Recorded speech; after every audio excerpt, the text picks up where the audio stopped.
આજે આપણે વાત કરીશું બોડ ચોથની વાર્તા વિશે। શ્રાવણ વદ ચોથના દિવસે નાહી ધોઈને ગાય વાછરડાની પૂજા કરવી, બોડ ચોથની કથા વાંચવી અને કથા વાંચી અને ગાયને ફૂલનો હાર પહેરાવવો, ગાયને કંકુનો ચાંદલો કરાવવો અને તે દિવસે કોઈ વસ્તુ દળવી નહીં કે કોઈ વસ્તુ ખાંડવી નહીં અને આ દિવસે છેડેલું અનાજ ખાવું નહીં। એક ગામમાં સાસુ અને તેના વહુ રહેતા હતા। શ્રાવણ માસ આવ્યો એટલે વદ ચોથના દિવસે સાસુ નદીએ નાહવા ગયા। તેમની વહુને કહેતા ગયા કે વહુ, આજે બોડ ચોથ છે, માટે હું નદીએ નાહવા જાઉં છું, પાછી આવું ને ત્યાં સુધીમાં ઘઉંલો રાંધીને રાખજો। સાસુએ ઘઉંની રસોઈ કરવાની વાત કહી છે, પણ વહુએ વિચાર્યું કંઈક અને કર્યું કંઈક। એ દિવસે ઘઉંલો રાંધ્યો ન હતો, તેથી સાસુનો અર્થ વહુ સમજી ન શક્યા।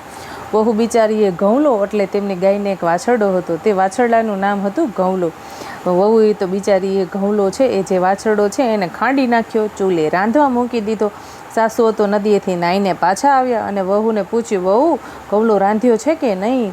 વહુ કહે, હા રાંધ્યો છે ને, પણ બાપા ઘઉંલો તો બહુ તોફાની હો, જેમ તેમ કરીને ખાંડી ચૂંડીને માંડ ચૂલે ચડાવ્યો। સાસુને બીક લાગી, તેમણે વહુને પૂછ્યું, તમે કયા ઘઉંલાની વાત કરો છો? કેમ વળી? ઘઉંલો તે વળી બીજો કયો હશે? આપણી ગાયનો ટભુડો વાછરડો, તે જ આપણો ઘઉંલો। વહુએ જ્યાં ચોખવટ કરીને વાત કરીને ત્યાં તો સાસુને અફસોસનો પાર ન રહ્યો। અરર વહુ, તમે આ શું કર્યું? મારા બાપ, હવે શું થશે? આ તો બોડ ચોથ છે અને તેથી હમણાં ગામના લોકો ગાયની પૂજા કરવા આવી જશે અને હું તેમને શું જવાબ દઈશ? વળી આપણી ગાય તો સીમમાંથી અત્યારે આવતી જ હશે, એના વાછરડાને નહીં જોવે તો ચારી બાજુ એ તો રાડા રાડી કરી મૂકશે। ગજબ કરી નાખ્યો બહુ બેટા, તમે તો ગજબ કરી નાખ્યો। હરે પ્રભુ, હવે શું કરું? વહુ, તમે એક કામ કરો, ગમે તેમ કરીને આ હાંડલું ઉકળે જઈને દાટી આવો। સાસુના કહેવાથી વહુ તો ઘઉંલો રાંધેલું હાંડલું ઉકળે જઈને દાટી આવ્યા। સાસુ અને વહુ ઘરના દરવાજા બંધ કરી અને ઘરમાં પુરાઈ ગયા। આ બાજુ વાછરડાની માં ગાય સવારની ચરવા ગઈ હતી, તેઓ પાદર આવી અને પોતાના વાછરડાના ઘરે આવી અને શોધવા લાગી। જોયું તો ક્યાંય એનો ઘઉંલો ન મળે। ગાય તો છે એ ભાંભરતી ગામને પાદર જઈ અને ઉકરડાની પાસે જ્યાં ઘઉંલો દાટ્યો હતો ત્યાં જઈ અને એ છે ખોદાડવા લાગી। ખોદતા તેને પેલું હાંડલું છે એ શિંગડામાં ભટકાયું અને જ્યાં ખોદ્યું ત્યાં તો તેનો ઘઉંલો છે એ ઉછળતો કૂદતો બહાર નીકળ્યો અને ગાય છે એ તો એને ચાટવા લાગી, એને પંપાડવા લાગી। એને ત્યાં તો ઘઉંલો છે એના માના આંચળને ભેટી પડ્યો અને એને ધાવવા લાગ્યો। તેની માને જોઈ અને ઘઉંલો બહુ હરખાઈ ગયો। આખા ગામમાં તો ગાયો ઘણી હતી, પણ આ તો ગામડું ગામ, એમાં આ ગાય અને એનો વાછરડો બે એક જ રંગના હતા, એટલે ગામની બાયુને આ ગાય અને વાછરડા પ્રત્યે અનહદ પ્રેમ।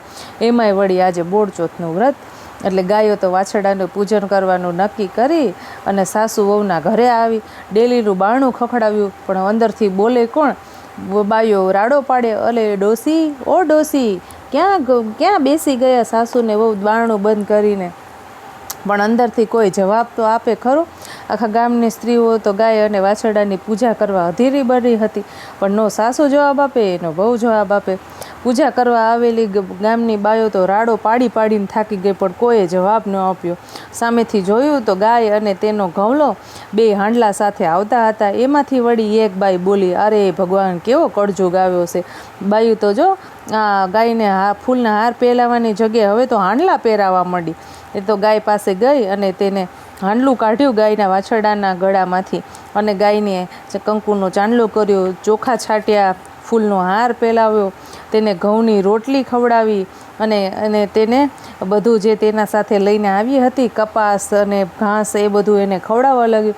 પછી પેલી સ્ત્રીમાંથી એક બોલી, આ સાસુ વહુ તે વળી ક્યાં ગયા હશે?